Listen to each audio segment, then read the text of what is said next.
Hey, how's it going out there, everybody? Hope everybody's having a great day. Thanks for tuning in to Trucker News, hashtag Trucker News. Let's get with it. We got a lot of good news stories today. We cover all things trucking. Maybe we get a little off topic occasionally, but if you need more trucker news in your life, be sure to smash that subscribe button. Hit that like button for me if you could. Ring the bell so you get notified. And check out all the stuff in the description. All right, let's get to it. Trucker plans to buy a new truck, take a vacation with $250,000 lotto earnings. Oh, good for that guy. I hope he can get all that done. Pilot and Volvo are announcing a new plan to build charging network for electric trucks at the truck stop. We'll talk about that a little bit. You better believe it. Motorist captured video of man dancing on a semi-truck prior to fatal accident. Might be part of the Darwin Awards. Come on. Truck driver collides with bridge support on I-94. Damn it, boy, it ain't that bad. You ain't got to put her into the bridge abutment. New Pennsylvania law requiring snow and ice removal from vehicles is now in effect. We'll talk about that. And self-driving car rear ends semi-truck, even with a human driver at the wheel. That'll be the opinion piece of the day. Hey, come on, let's go. Intro and whatnot. Sorry, I don't have the production for an intro. Sorry about that. So we'll just get straight to the news. Let's talk about this trucker planning to buy him a new truck, take a vacation with a $250,000 lotto winning. Look at my boy here, William E. Won 245,764 big ones. Come on, congratulations, William. We're happy for you. Let's see what William has in store here. It says a trucker is planning to buy a new truck after he won a lottery for $250,000 this fall. 49-year-old trucker William Ellison of Tweed, Ontario, works as a truck driver and is a regular lottery player. He says he's been playing the lottery for 20 years, but this September was the first time he couldn't believe what he saw. I went to the store to check my ticket using the ticket checker, recalled Ellison. I almost dropped to the floor when I saw big winner. Ellison had won $230,000, $230,280 in the Lotto Max draw. He said he had to check his ticket 3 times to make sure it was real. I don't know why it says he won that much there, but then they made him a check out for a different amount. He plans on investing into a new truck and maybe take a holiday. There you go. That's what the boy's going to do. Congratulations to him. Pilot and Volvo are announcing plans to build charging network for electric semis. Does this remind anyone of CNG? You remember years ago, guys has been around for 10, 15 years. You remember when Pilot had CNG pumps installed at basically all of the all the truck stops?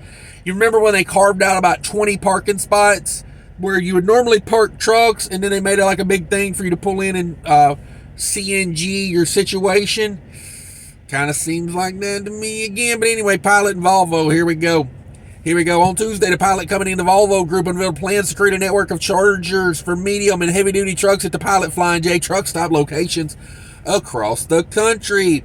Pilot and Volvo company leaders signed a letter of intent to partner to develop charging networks open to all battery electric Class 8 truck brands, according to November 15th news release. The company said that the chargers will be available at select Pilot and Flying J stores, which are ideally positioned along transportation corridors and are well equipped to serve professional drivers. The truck stops will be selected based upon customer needs, current and anticipated battery electric truck density, and the availability of public funding to support infrastructure costs.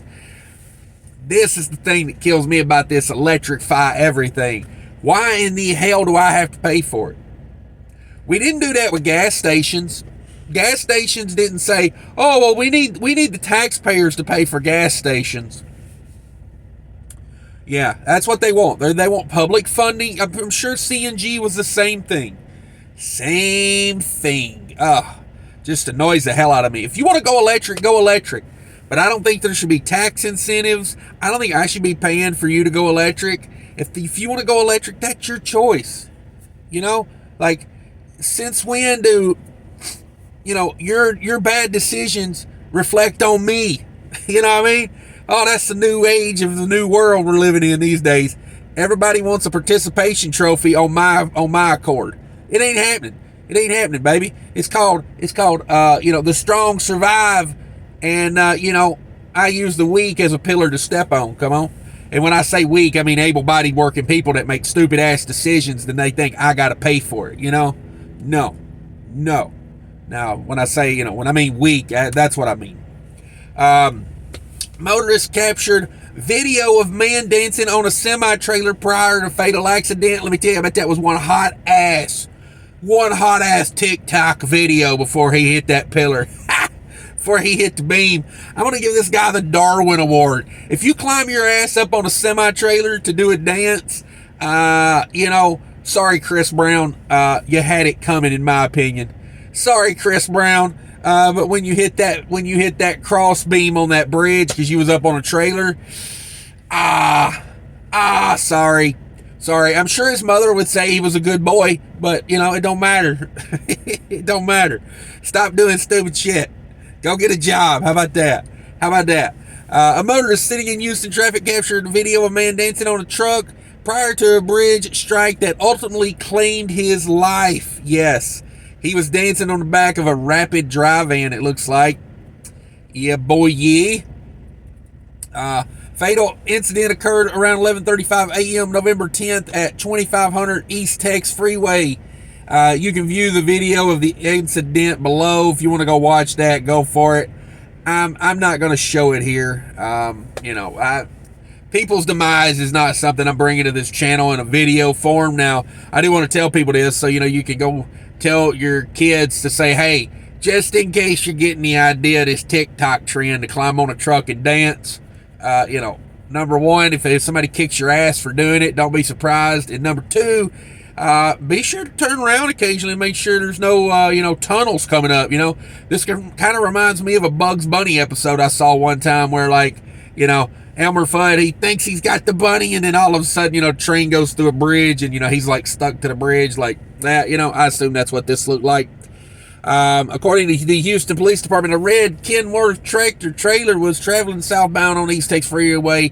Without the truck driver's knowledge, a 25-year-old male jumped or climbed onto the truck's trailer.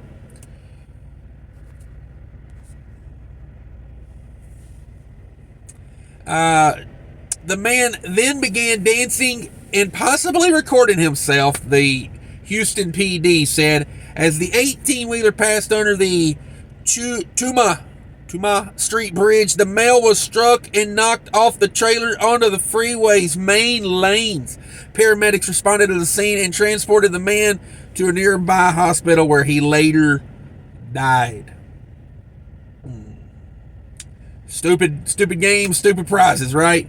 Truck driver collides with a bridge support on I-94. I know things are bad out here, and I know you can't always find a river, so sometimes you got to do the bridge abutment. I'm just saying. I don't know. This is like a wild ride right here. He's kind of on the wrong side of the bridge abutment, if you ask me.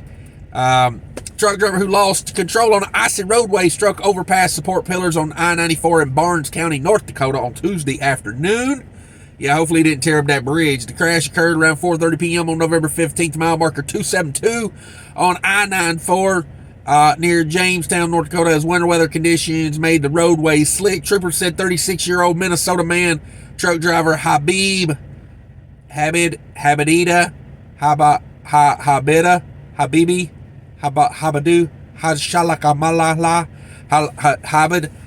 Mohammed was eastbound on the interstate when he lost control.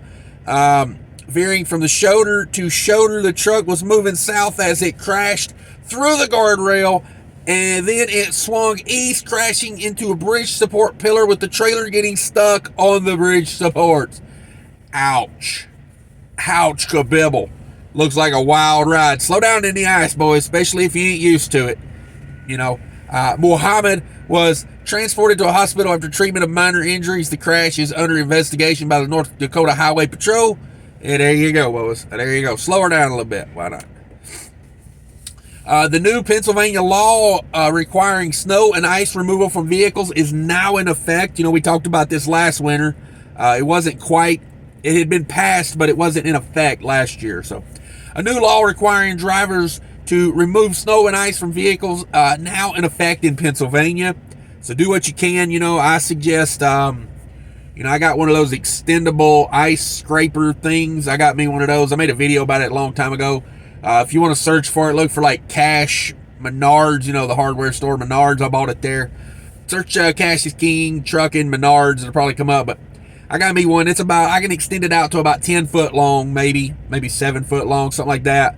But I still can't get stuff off the trailer with it. I mean, I don't know what they expect us to do.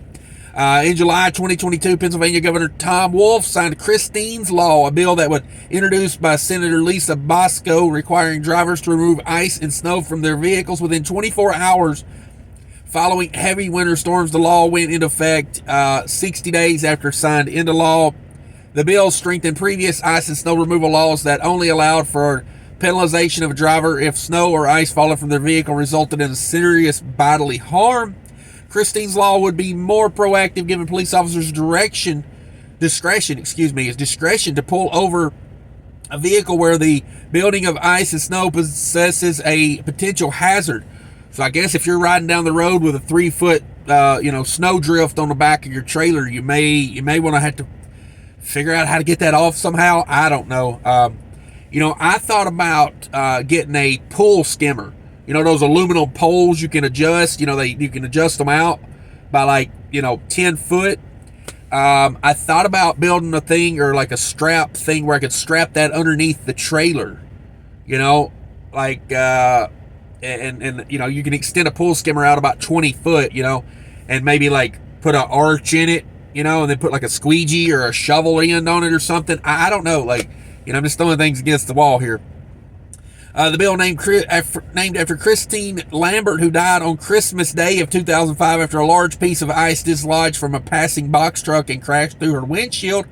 Yeah, my current windshield's pretty rough on my car. Snow and ice, it just comes off of stuff, The goal of Christine's law is to increase public awareness and make more people vigilant about clearing snow and ice from their vehicles so that tragedies like that befallen to the Lamberts don't happen to other families. Yeah, it's a sad situation, but we know there's a problem, and we've made a law for it, but as in this country, we really don't offer any solutions sometimes to help people out. It's like, oh, there's a law. Well, good, there's a law, but what the hell am I supposed to do about it? So that kind of gets to me a little bit sometimes. All right, here's the opinion piece of the day. Self-driving car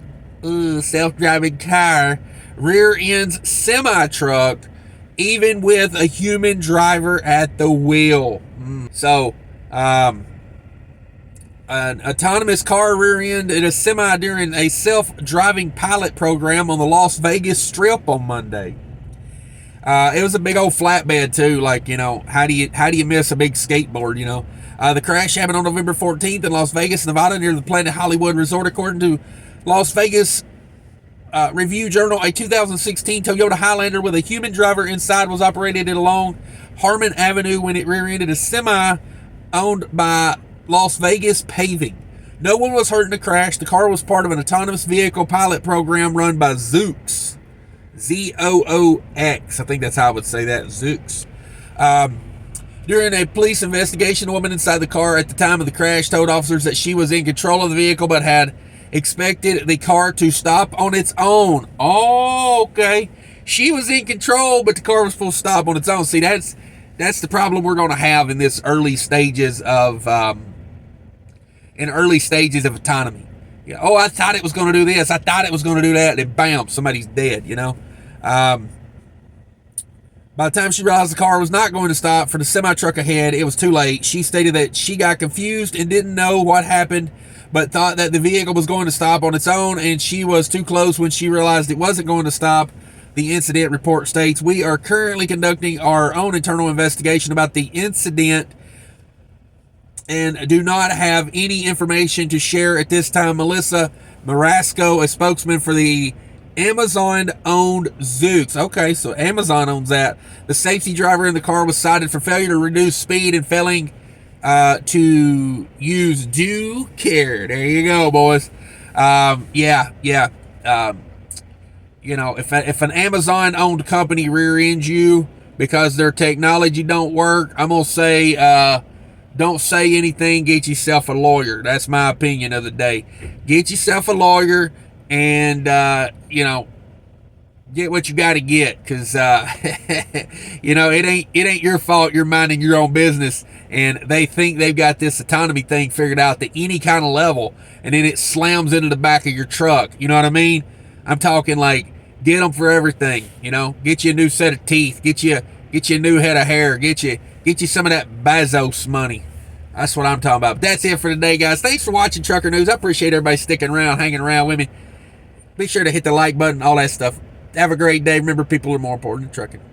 Hey, everybody. Thanks for sticking around. Just want to talk to you a little bit about a company I'm partnering with, Mighty Products, spelled M-Y-T-E-E. You flatbed guys probably already know them. They are huge into flatbed straps, tarps, everything, toolboxes. I mean, they sell everything for trucking. Go check them out. Links are down there in the comments and in the description of the video. Check it out. I really appreciate them reaching out and wanting to work with my channel.